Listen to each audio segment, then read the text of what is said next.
মাহফিলে তোমাদের সামনে বক্তৃতা করবার জন্য জেল খাটি নাই, মাহফিলে তোমাদের কাছ থেকে হাদিয়া নেবার জন্য জেল খাটি নাই। স্বপ্ন একটা আমার আছে, আমি একটা স্বপ্ন দেখি, আমি বিশ্বাস করি সেই স্বপ্ন একদিন বাস্তবায়ন হবে। সেই স্বপ্ন খুদ রাসূলুল্লাহ দেখেছেন, আম্বিয়ায়ে কেরাম দেখেছেন, সাহাবায়ে কেরাম দেখেছেন, তাবিঈন দেখেছেন, তাবিঈন দেখেছেন। স্বপ্ন কি? আমার স্বপ্ন হচ্ছে কোরআন সুন্নাহ দ্বারা সমাজ পরিচালিত হবে, কোরআন সুন্নাহ দ্বারা ব্যক্তি পরিচালিত হবে, কোরআন সুন্নাহ দ্বারা রাষ্ট্র পরিচালিত হবে। এই রাষ্ট্রের আকাশে কালেমার পতাকা পতপত করে উঠবে। আমি শুধু স্বপ্ন দেখি এই নয়, এর জন্য মেহনত করছি। আমি জানি এই যুব সমাজ যদি তৈরি হয়ে যায়, এই যুব সমাজ যদি আলেমদের সঙ্গ দেয়, আল্লাহর কসম করে বলি, ইসলাম প্রতিষ্ঠার জন্য যদি রক্ত দিতে হয়, ইসলাম প্রতিষ্ঠার জন্য যদি জীবন দিতে হয়, 1 সাগর রক্ত দেব, 1 কোটি জীবন দেবে। ইসলাম প্রতিষ্ঠা ছাড়া থামবো না, থামা যাবে না। এত প্রোগ্রাম রাখি কেন? এই প্রশ্ন তখনই করা যাবে যখন আমি কোনো কন্ট্রাক্ট করে কোথাও আসি। কন্ট্রাক্টও করি না, 1 টাকা অগ্রিমও কোনো মাহফিল থেকে নেই না, জবরদস্তি করে অগ্রিম দিতে চাইলেও নেই না। একটা মৌসুমে 3 থেকে 400 প্রোগ্রামে বক্তৃতা করি, 2-1টা প্রোগ্রামে হয়তো কেউ জবরদস্তি করে পকেটে ঢুকায় দেয়, মানা করতে পারে না। মাহফিলে যাই, হাদিয়া দিবে কি দিবে না তাও জানি না। কারো মন চাইলে দিতে পারে, কমও দিতে পারে, বেশিও দিতে পারে। আমাদেরকে আপনারা যারা চিনেন, আমরা দ্বীনের প্রয়োজনে, ইসলামের প্রয়োজনে কথা বলি। মাহফিল আমাদের পেশাও না, নেশাও না। জনগণের কাছে দ্বীন পৌঁছে দেবার যে দায়িত্ব আল্লাহ তাবারক ওয়া তাআলার পক্ষ থেকে ওলামায়ে কেরাম প্রাপ্ত হয়েছেন, সেই দায়িত্ব পালনের জন্যে আমরা গ্রাম থেকে গ্রামে ছুটে বেড়াই, মাহফিলে যাই। আল্লাহ তাবারক ওয়া তাআলার বড় দয়া অনুগ্রহ, আল্লাহ দুনিয়ার নেয়ামত আমাদেরকে যথেষ্ট দান করেছেন। পরকালে আশা রাখি, ঈমান নিয়ে যদি মৃত্যুবরণ করতে পারি, পরকালে আল্লাহ তাবারক ওয়া তাআলা আমাদেরকে যথেষ্ট নেয়ামত, তার অনুগ্রহে আমাদেরকে দান করবেন। সুতরাং আমাদের কোনো কমতি নাই। দুনিয়াতেও আল্লাহ রাখেন নাই, মরার পরে আল্লাহর রহমতের আশা আমরা রাখি। আজকের দিনের ফেহরিস্তি শুনলে আপনারা অবাক হবেন যে আমরা কোথাও গিয়ে বসে থাকার মতো মানুষ কিনা। শেষ রাতে বিবাড়িয়া, গতকাল একটা নাই বললাম, ঢাকায় সোহরাওয়ার্দী ময়দানে আজকে 10 লক্ষ লোকের বিশাল জমায়েত ছিল। জানেন আপনারা? খাতমে নবুয়ত মহাসম্মেলন, প্রায় পৃথিবীর 20টা রাষ্ট্রের 200 অতিথি, 20টা রাষ্ট্রের 200 অতিথি, ভারত, পাকিস্তান, লন্ডন, আমেরিকা, মধ্যপ্রাচ্যের। সোহরাওয়ার্দী ময়দানের যে স্টেজ, মাশাআল্লাহ, আপনারা যারা মাঠে বসে আছেন, স্টেজে ঠিক এতগুলো মানুষ বসতে পারে। বিশাল ময়দান নবী প্রেমিকদের ভাড়ে মুখরিত, আশপাশ পুরো রাস্তা লোকে লোকারণ্য। ফজরের পরে সামান্য আরাম করে সোহরাওয়ার্দীতে গেছি, 3টা পর্যন্ত সমাবেশ করছি। মাদ্রাসায় আসছি, 2টা প্রোগ্রাম, এরপরে আবার রওনা হয়ে এখানে আসছি। আমাদের জীবনটা সাধারণভাবে পরিচালিত হয় এমন কোনো জীবন না। এই জন্যে নিজেও কথা ঠিক রাখবার চেষ্টা করি। আমার একজন সাথী আছে, মুফতি মাহমুদ, এই এলাকার আপনাদের কৃতি সন্তান, একজন আলেম। মূলত তার জোড়াজড়িতে আমি এতক্ষণ বসে আছি। নারাজ না, আমি যেতে চেয়েছি এই জন্যে যে আসলে এখন যদি আমি এখানে বয়ান করি, এই টাইমটা যেখানে দেওয়া, ওরা সবাই যদি 2000 লোক ওখানে উপস্থিত হয়, প্রত্যেকে 2টা করে গালি দিলে 4000 গালি আমারে দিবে। বুঝতে পারতেছেন? বলে হুজুর আপনি গেলে তো আমরা গালি দিতাম, আমি চলে গেলে আপনারা গালি দিলে এই দায় আমার না। আমি আসছি, খাওয়া দাওয়া করেছি, শুয়েছি, বসেছি, স্টেজ পর্যন্ত এসেছি। আমাদের ব্যস্ততা নানা রকমের। আল্লাহ চাহে তো রাষ্ট্র পরিচালনা, রাষ্ট্র মেরামতেও আমরা অংশগ্রহণ করেছি। 5ই আগস্টের পরে যখন সংবিধান সংস্কারের প্রয়োজন হয়েছে, সবার আগে সংবিধান সংস্কার কমিটি আমাকে আহ্বান করেছে, আপনি পরামর্শ দেন। জাতীয় ঐক্যমত্য কমিশনে জুলাই সনদে আমি স্বাক্ষর করেছি। ঐক্যমত্য কমিশনের নানা বিষয় নিয়ে আপনাদের পক্ষ থেকে আমি মতামত দিয়েছি। এমন অনেক বিষয় আমি মতামত দেবার চেষ্টা করেছি, সেগুলো হয়তোবা আপনারা জানেন না। আজকে সোহরাওয়ার্দী ময়দানে 10 লক্ষ লোক জমায়েত হয়েছে, আমরা এমনিতে জমা করি নাই। সংবিধান সংস্কারে জাতীয় ঐক্যমত্য কমিশনে যেহেতু আপনারা আমাদেরকে দায়িত্ব দিয়েছেন, ঈমানের দায়িত্ব, দুনিয়াতেও যদি কোনো আলেম তার ঈমানি দায়িত্ব পালন না করে, কাল আপনারাই সে আলেমকে মন্দ বলবেন, আপনারাই সে আলেমকে গালি দিবেন।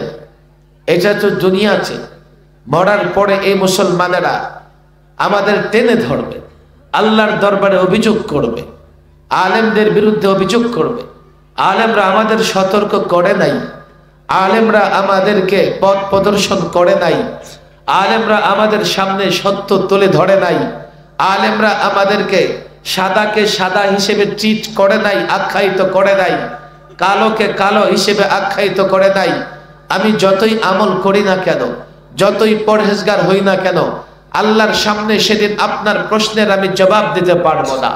যখন সুযোগ পেয়েছি আমরা রাষ্ট্র মেরামত করবার, যখন সুযোগ পেয়েছি আমরা সংবিধান সংস্কার করবার, কেননা 17 বার বাংলাদেশের সংবিধানকে কাটা ছেঁড়া করে সংবিধান বাংলাদেশের এই যেই অবস্থা ছিল আমরা তো সেটাকে পরিবর্তন করেছি।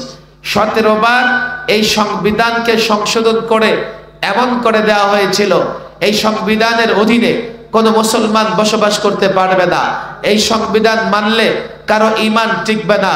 যেই সংবিধানে সেকুলারিজম ছিল, ধর্ম নিরপেক্ষতা ছিল, আমরা তা ছড়ে ফেলেছি। এই সংবিধানে 32 বছর আল্লাহর উপর আস্থা বিশ্বাসের কথা ছিল, 11তে এসে আল্লাহর উপর আস্থা বিশ্বাস বাদ দিয়েছিল তৎকালীন হাসিনা সরকার। আমরা চেষ্টা করেছি আবার এই সংবিধানে কি করে আল্লাহর উপর আস্থা বিশ্বাসের ধারা, মূল নীতি পুনর্বহাল করা যায়। কেন একজন মুসলমান, একজন ঈমানদার আর যাই হোক না কেন, একজন যুবক আর যাই হোক না কেন, তার মূল শক্তি, তার মূল বিশ্বাসের জায়গা হচ্ছে আল্লাহর উপর ঈমান আনা, আল্লাহর উপর আস্থা রাখা, আল্লাহর উপর বিশ্বাস রাখা। আমি আপনাদের প্রতিনিধিত্ব করেছি, আপনাদের পক্ষে কথা বলেছি, সংবিধান সংস্কার কমিশনের সঙ্গে আমি ডিবেট করেছি, বিতর্ক করেছি। আমি জাতীয় ঐক্যমত্য কমিশনে বারবার কথা বলবার চেষ্টা করেছি। আজও আমার প্রস্তাবনাগুলো আপনারা চাইলে দেখে নিতে পারেন। আমি আলেম হিসেবে, আলেমদের পক্ষ থেকে, আমি আলেম হিসেবে তাওহীদি জনতার পক্ষ থেকে, আমি আলেম হিসেবে নবী প্রেমিকদের পক্ষ থেকে, আমি আলেম হিসেবে মুসলমান যুবকদের পক্ষ থেকে একটা কথা বারবার বলেছি, এই সংবিধান যেন এমন হয় যে সংবিধানের অধীনে রাষ্ট্র পরিচালিত হলে আমার ঈমান বিনষ্ট হবে না। এই সংবিধান যাতে এমন হয় যে সংবিধানের অধীনে রাষ্ট্র পরিচালিত হলে আমার নবীকে নিয়ে কেউ কটাক্ষ করতে পারবে না।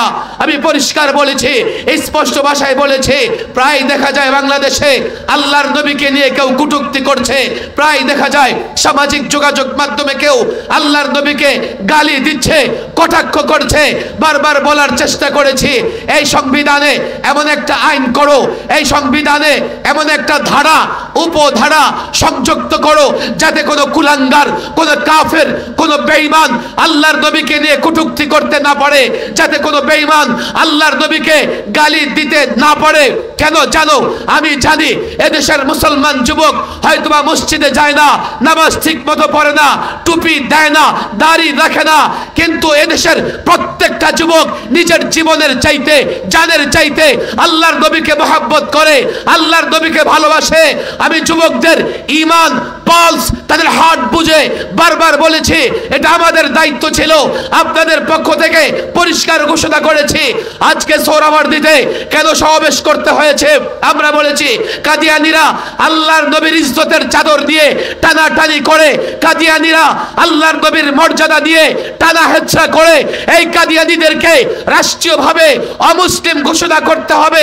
যদি জিজ্ঞেস করেন আমার ব্যস্ততা কি, আমার ব্যস্ততা হচ্ছে আল্লাহর নবীর দুশমনদের বিরুদ্ধে লড়াই করা।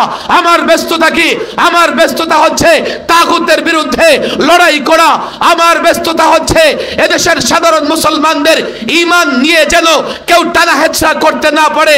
যুবকের ঈমান, ছাত্রের ঈমান, মুসল্লির ঈমান যেন হেফাজত থাকে। আল্লাহর কসম এটাই ব্যস্ততা, ওয়াজ পেশা নয়, ওয়াজ নেশা নয়। এই দমনীতে রক্ত প্রবাহিত হলে এক বিন্দু পরিমাণ রক্ত যদি দেহে থাকে, ইসলাম বিরোধী শক্তির বিরুদ্ধে লড়াই চলবে।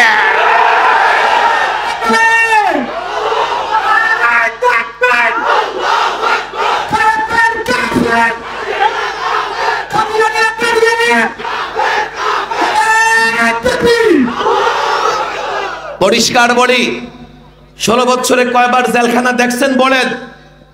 আমি অদম 16 বছরে 3 বার জেল খেটেছি। 11তে, 13, 14তে হেফাজতের আন্দোলনের পরে, মোদি বিরোধী আন্দোলনের পরে, 21, 22 এবং 23 আপনাদের মহব্বত করি বলে এখানে এসেছি। জেলখানাকে পরোয়া করিনি কোনোদিন, বাতিলের সামনে মাথা নত করে নাই। 21-এ গ্রেফতার করবার পরে আমাকে 2.5 মাস টানা রিমান্ডে থাকতে হয়েছে। গোটা রমজান মাস আমি রিমান্ডে থেকেছি। যুবক, মাহফিলে তোমাদের সামনে বক্তৃতা করবার জন্য জেল খাটি নাই, মাহফিলে তোমাদের কাছ থেকে হাদিয়া নেবার জন্য জেল খাটি নাই। স্বপ্ন একটা আমার আছে, আমি একটা স্বপ্ন দেখি, আমি বিশ্বাস করি সেই স্বপ্ন একদিন বাস্তবায়ন হবে। সেই স্বপ্ন খুদ রাসূলুল্লাহ দেখেছেন, আম্বিয়ায়ে কেরাম দেখেছেন, সাহাবায়ে কেরাম দেখেছেন, তাবিঈন দেখেছেন, তাবিঈন দেখেছেন। স্বপ্ন কি? আমার স্বপ্ন হচ্ছে কোরআন সুন্নাহ দ্বারা সমাজ পরিচালিত হবে, কোরআন সুন্নাহ দ্বারা ব্যক্তি পরিচালিত হবে, কোরআন সুন্নাহ দ্বারা রাষ্ট্র পরিচালিত হবে। এই রাষ্ট্রের আকাশে কালেমার পতাকা পতপত করে উঠবে। আমি শুধু স্বপ্ন দেখি এই নয়, এর জন্য মেহনত করছি। আমি জানি এই যুব সমাজ যদি তৈরি হয়ে যায়, এই যুব সমাজ যদি আলেমদের সঙ্গ দেয়, আল্লাহর কসম করে বলি, ইসলাম প্রতিষ্ঠার জন্য যদি রক্ত দিতে হয়, ইসলাম প্রতিষ্ঠার জন্য যদি জীবন দিতে হয়, 1 সাগর রক্ত দেব, 1 কোটি জীবন দেবে। ইসলাম প্রতিষ্ঠা ছাড়া থামবো না, থামা যাবে না।